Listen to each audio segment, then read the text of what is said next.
Este é um documentário feito pelos alunos do Colégio Maria Guiar Teixeira, sendo o mesmo supervisionado pela professora Lúbida da disciplina de Biologia. O trabalho foi proposto a ela pelo estagiário Heron, formado em Ciências e Biologia, cursando atualmente o seu mestrado, sendo seu trabalho uma pesquisa de mestrado. O projeto de fazer nós, alunos da escola, criarmos um documentário com o tema proposto, tipos sanguíneos.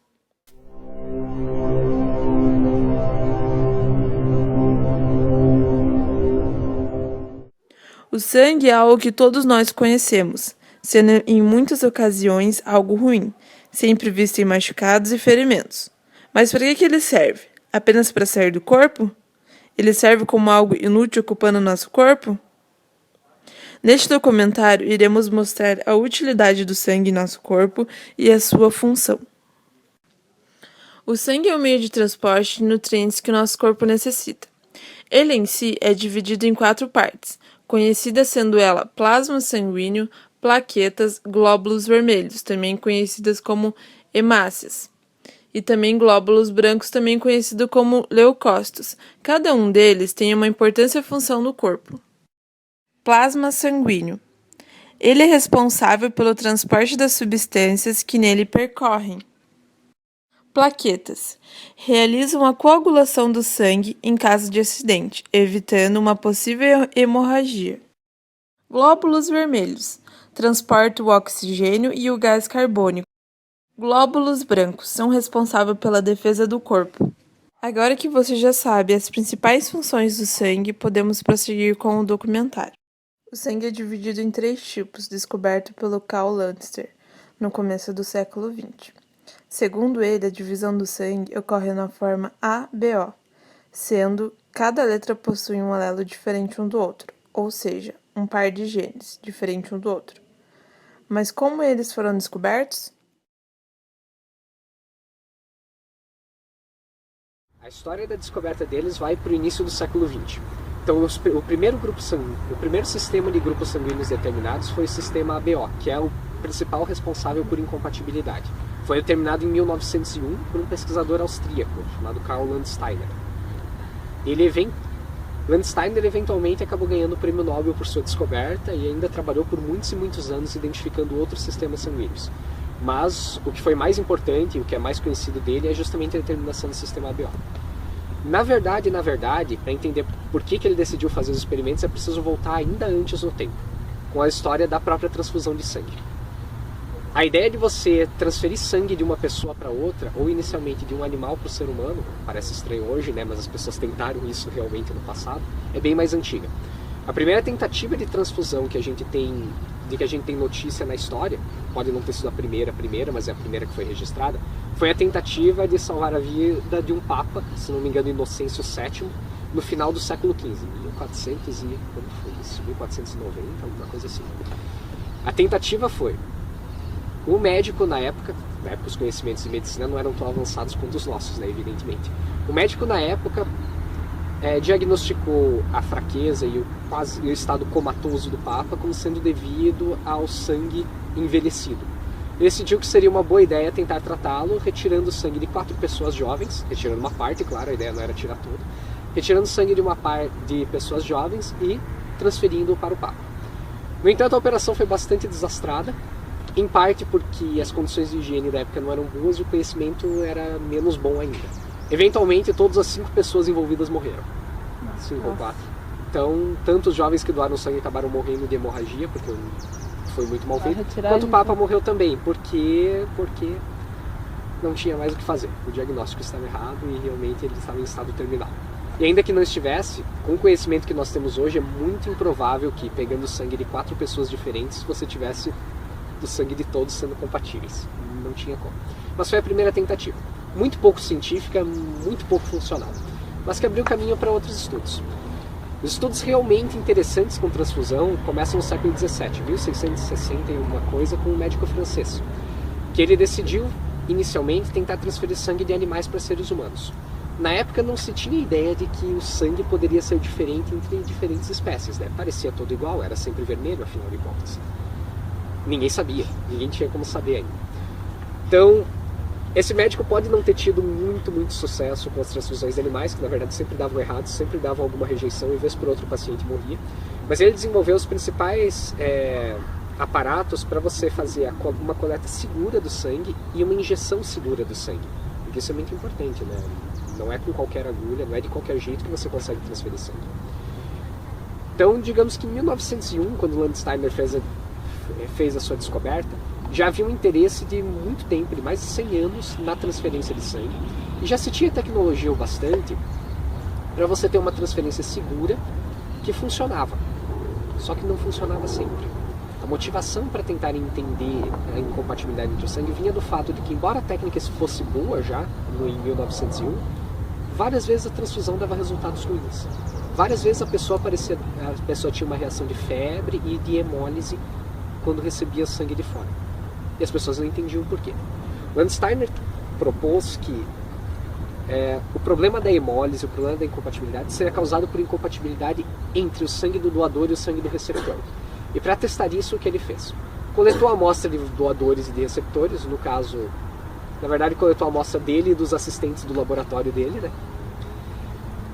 Separou o sangue por centrifugação entre hemácias, na época ele separou entre hemácias e soro, simplesmente, as plaquetas ali no meio do soro, e fez diferentes misturas entre eles, para ver o que acontecia.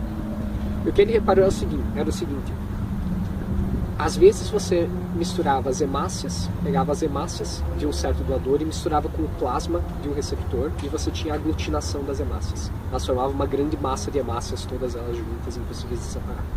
Às vezes você misturava e não tinha nenhuma aglutinação. E isso correlacionava muito bem com o sucesso ou não da transfusão de sangue. Aquelas pessoas que recebiam um sangue que o seu soro conseguia aglutinar, tinham sérios problemas com a transfusão. Aquelas que recebiam um sangue e seu soro não conseguia aglutiná-los, não tinham nenhum problema. Então ele definiu que você tinha uma incompatibilidade natural entre alguns tipos de sangue, que ele determinou A, B e O. Com base, inicialmente, se não me engano, A, B e H, depois de H passou para O, mas enfim. Ele determinou 3 tipos principais. E ele descobriu, então, já naquele tempo, o seguinte. As hemácias do grupo O, se incubadas com soro do grupo A, ou do grupo B, ou do grupo O, não aglutinavam. Na verdade, você não conseguia aglutinar hemácias que pertenciam ao grupo O. O soro das pessoas do grupo O, porém, aglutinava as hemácias do grupo A e as do grupo B. Só não aglutinava as do grupo O. Então ele viu isso. Outra coisa, as hemácias do grupo A, se colocadas na presença do soro de uma pessoa do grupo A, não aglutinavam. Mas na presença do soro do grupo B ou do grupo A, aglutinava. Mesma coisa valia para o B, só que invertido. Ela não aglutinava na presença do soro B, mas aglutinava na presença dos demais. Um ano depois que ele fez essa descoberta, para a qual não se tinha ainda muita explicação em 1901, só se sabia que acontecia, alguém descreveu um 4º tipo de sangue, que era um sangue no qual as hemácias aglutinavam tanto na presença de soro O, quanto de soro A, quanto de soro B. Aglutinavam em qualquer situação. Mas o soro dessas pessoas não aglutinava hemácia nenhuma. Também não se tinha uma explicação muito bem de para que isso acontecia, mas esse grupo foi chamado de AB. Ele tinha algumas características do A, algumas características do B e assim vai. Parecia ser uma mistura das duas coisas. Não se sabia, reitero, não se sabia muito bem o que causava isso, por que isso acontecia, mas foi uma descoberta muito importante. Porque com esse teste simples de separar a hemácia do soro e ver qual hemácia aglutinava qual soro, você conseguia determinar se a pessoa iria sofrer rejeição, iria ter alguma reação de rejeição quando recebesse sangue do outro ou não. E foi o que possibilitou o uso direto de sangue nas aplicações clínicas. É a razão pela qual a gente tem transfusão hoje. Esse foi o primeiro tipo. O segundo tipo foi descoberto também pelo grupo do Landsteiner, em colaboração com um grupo que estudava também macaco rhesus, que era o fator RH. O fato é que esses testes que Landsteiner fez eram muito bons, determinavam a compatibilidade na maior parte do tempo, mas às vezes você ainda tinha a situação em que, por exemplo, uma hemácia do grupo B exposta a um soro do grupo B aglutinava. E você não tinha como explicar por um modelo tão simples, né? Se só tem 3 tipos, 4, A, B, O e AB, como é que você explica que a hemácia do grupo B aglutine na presença de um soro que também veio do grupo B? Então eles viram que havia um segundo sistema ali também, RH positivo e RH negativo. A continuidade, esses trabalhos tiveram continuidade ao longo de todo o século XX e acabou se identificando mais uns 33 grupos mais ou menos sanguíneos, 36 sistemas de grupos sanguíneos, sempre baseados nesses ensaios de incompatibilidade. Conforme o tempo foi avançando, a ciência foi avançando, foi possível também descobrir as razões pelas quais a incompatibilidade existia. Coisa que não se sabia em 1901, mas hoje é muito bem entendida, por exemplo. Agora que sabemos como foram descobertos os grupos sanguíneos, quais deles existem? O sistema de grupos sanguíneos é uma série de variações que você consegue detectar que geram imunidade ou não geram, que pode ser atribuído a um único gene ou a um grupo de genes muito próximos, que são dados todos juntos. Existem vários e vários sistemas sanguíneos. Acho que a Sociedade Internacional para a Transfusão de Sangue reconhece 33 sistemas diferentes. Cada um desses 33 sistemas corresponde a um gene e cada um desses genes pode ter vários e vários alelos. Cada um dos alelos indicando um tipo sanguíneo que você pertence. Os sistemas mais comuns que a gente normalmente fala, que normalmente se aprende no colégio e que são mesmo os mais importantes para a compatibilidade de sangue, são o sistema ABO e o sistema RH. Então o sistema ABO tem 3 tipos sanguíneos principais, 4 na verdade, se pensar bem. 4 grupos sanguíneos principais, que são produto de 3 alelos diferentes de um único gene, que codifica para enzimas que sintetizam um carboidrato de membrana. O sistema RH possui 2 alelos principais, na verdade são vários e vários alelos, mas que tem 2 efeitos principais, que codifica para um transportador, uma proteína transportadora que fica na membrana da hemácia. Mas esses são apenas os 2 tipos mais comuns. No total são 33 tipos, alguns dos quais a maioria menos imunogênico, menos importante para a transfusão do que a BO e RH, mas alguns bastante imunogênicos, alguns bastante importantes, que só são menos falados porque tem menos diversidade na população humana e, portanto, tem menos chance de você encontrar a pessoa com um alelo incompatível com a outra. Mas se fizermos uma transfusão entre os 2 sangues diferentes, o que ocorre? A possibilidade é da pessoa ter uma reação. A reação, no caso, vai ser a aglutinação das hemácias provocadas pelos anticorpos ante aquelas hemácias que ela possui no seu próprio soro. E isso não é bom. Isso eventualmente vai levar à hemólise, quer dizer, a destruição dessas hemácias ainda na corrente sanguínea e liberação da hemoglobina na corrente sanguínea, o que por si só também não é bom. A reação principal é essa, na verdade. A pessoa tem hemólise, a pessoa tem aglutinação, ela pode ter coagulação, ela vai ter problemas de transporte de oxigênio e tudo mais. Mas o problema é de curto prazo. Se a pessoa sobreviver a isso, ela não fica com nenhuma sequela, ela não fica com maiores sequelas. Ela não vai desenvolver nenhuma doença, nenhuma imunidade a longo prazo, nenhum problema que vá afetá-la anos depois. O problema é realmente um problema no momento, ou naquelas poucas horas depois da transfusão, quando as hemácias foram todas lisadas. E aí a pessoa está em maus lençóis. Mas se ela sobreviver a isso, ela não vai ter sequelas depois. E no mundo, qual é o sangue comum? Isso varia conforme a população. Em toda a população humana, o tipo O, que é o tipo mais simples, é o tipo que tem um antígeno incompleto, é o tipo mais comum. Então o tipo O é sempre mais comum. E no sistema RH, o RH positivo é sempre mais comum. Mas isso varia conforme a população. Voltando ao sistema ABO, o sangue do tipo A é relativamente comum em pessoas que vêm do norte da Europa. Na verdade, ele tem uma clina de distribuição, né? Ele está presente em todas as populações, mas em diferentes concentrações. Então ele é relativamente comum na Europa, ele é comum também no norte da África, ele vai diminuindo conforme você avança para o sul da África. Chega lá no final, você tem muito pouco dele. Ele também, sendo comum na Europa, é comum na Ásia, mas ele vai diminuindo conforme você se aproxima da China e do Japão. Então ele vai diminuindo assim, o centro dele parece ser a Europa. O tipo B é mais comum na Ásia, então ele é extremamente comum na China, bastante comum no Japão. É comum na Índia também, mas conforme você avança para o oeste, ele vai diminuindo bastante.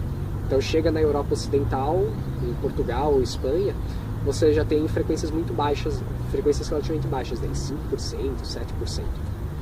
No Brasil, que é uma mistura de muita gente, o tipo predominante acaba sendo o tipo O, mas com uma ligeira vantagem apenas sobre o tipo A. Então, se não me engano, é algo como, eu não lembro os números exatos, mas é algo como 46% do tipo O, 44% das pessoas tipo A, umas 8% das pessoas do tipo B. Tipo B é o mais raro por aqui.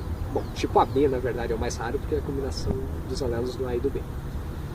Mas isso varia, de novo, conforme a população. RH também, o mais comum é sempre o RH positivo.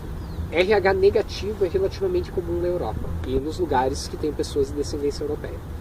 Conforme você vai se afastando da Europa, a frequência do RH positivo, RH negativo diminui até que chega no final. No sul da África, ou, por exemplo, ou na Índia, ou na Austrália, entre a população nativa, é quase só RH positivo. É de suma importância conhecer o seu tipo sanguíneo. Mas por quê? Principalmente para a transfusão de sangue. Se você vai receber uma doação de sangue, é fundamental que você saiba o seu tipo sanguíneo para que se possa dar para você um sangue compatível com você. De preferência, um que seja do mesmo tipo. Se você tem tipo A, é preferível que você receba um sangue do tipo A, mas caso não seja possível, um sangue que não sendo igual, pelo menos não dê reação contra você. Isso é extremamente importante. Como é feito para saber o tipo de sangue de uma pessoa inconsciente que necessita de transfusão sanguínea? A coisa é tentar saber qual é o tipo dela. Se essa informação puder ser obtida de algum documento rapidamente, então vai-se usar essa informação para dar para ela uma bolsa de sangue o mais parecida possível com o sangue dela. Se ela foi tipada como A positivo, vai se procurar dar um sangue A positivo, por garantia. Quando não se sabe, nesse caso vai se procurar dar o sangue, vai se dar o sangue que você tem quase certeza que não vai ser rejeitado, que não vai dar reação com a pessoa. Então primeiro vamos lembrar, se a pessoa perdeu sangue, o que ela vai receber não é sangue total do doador, ela vai receber somente as hemácias.